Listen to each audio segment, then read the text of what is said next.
In our studio this evening, we've got Dr. Forrest Cookson. He is an advisor to the Research and Development Centre, which jointly with the Daily Independent conducted the survey. I'm going to ask him a few questions about the survey. Dr. Cookson, first of all, welcome to the studio. It's very nice to have you here, sir. Thank you very much. I believe this was a successful survey. I'd like to know from you what exactly was the methodology that you used. How did you approach? Whom did you approach? How were the questions asked? Well, we use standard survey techniques. We selected more than 3,000 Bangladeshis, with essentially every Bangladeshi over 18 years old had an equal chance of being selected by us. Regardless of their profession, regardless of their social standing? Profession, yes. There was absolutely no concern for that whatsoever. The sampling procedures were standard techniques that survey companies use. We use some relatively sophisticated processing methods to control the outcome. We have quality control so that for a certain percent of surveys they are checked. Many respondents told us their telephone numbers, so if we were uncertain about what had been reported on the questionnaire, we call them up and talk to them, and generally people are extremely cooperative. So we're quite confident that we have recorded what people say. What kind of questions did you ask, if I'm asking about, sir? Well, we asked some background questions about education, age, but most of the questions deal with specifics.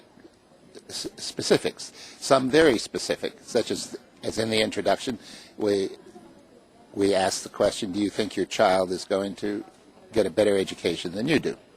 And we also asked questions such as, if they had a power connection, did you have a power outage yesterday? If you did, how many power outages did you have? How many hours was the power out? These are the sorts of questions that we ask.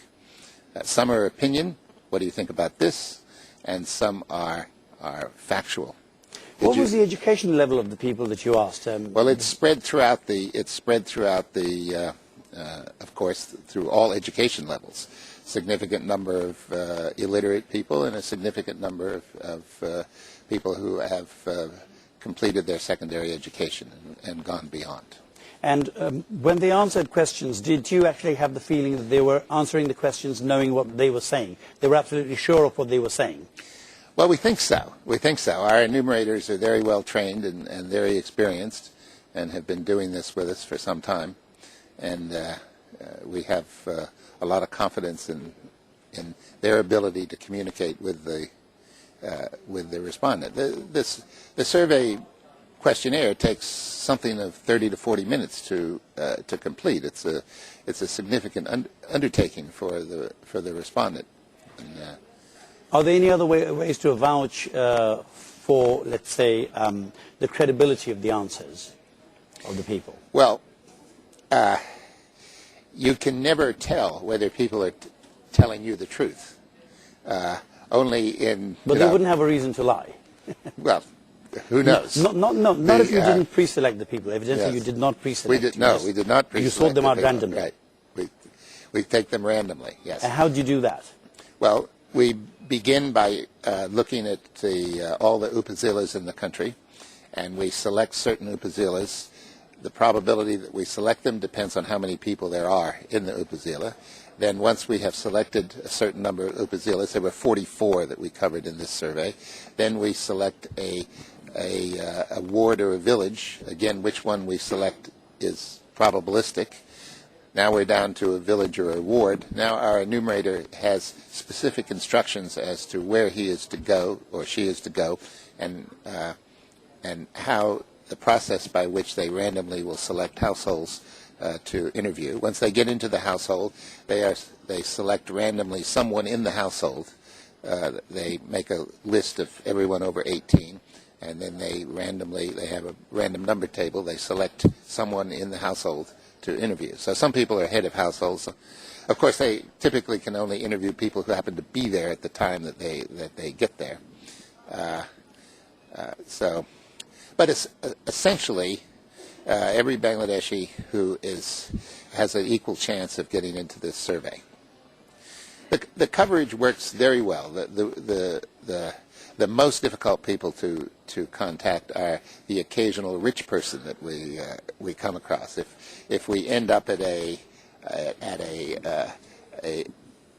expensive apartment building in Gulshan, getting the question. But a very quick question, one last question, Doctor. What percentage of rural people did you have, and what percentage of urban citizens? Well, let me try to explain this carefully. We took 50-50, but when we calculate the responses, when we calculate the national total, we adjust for the actual number of percentage of people in rural areas and percentage of people in urban areas. Right. But because urban people, in our experience, are less common in their viewpoints, we try to oversample in urban areas to improve the accuracy. I mean, I give a simple example. If all people in the rural areas had the same answer to a question, you only have to ask one of them to find out what that is. Right. But if people in the urban areas have got a lot of different answers, then you have to get a lot of answers in order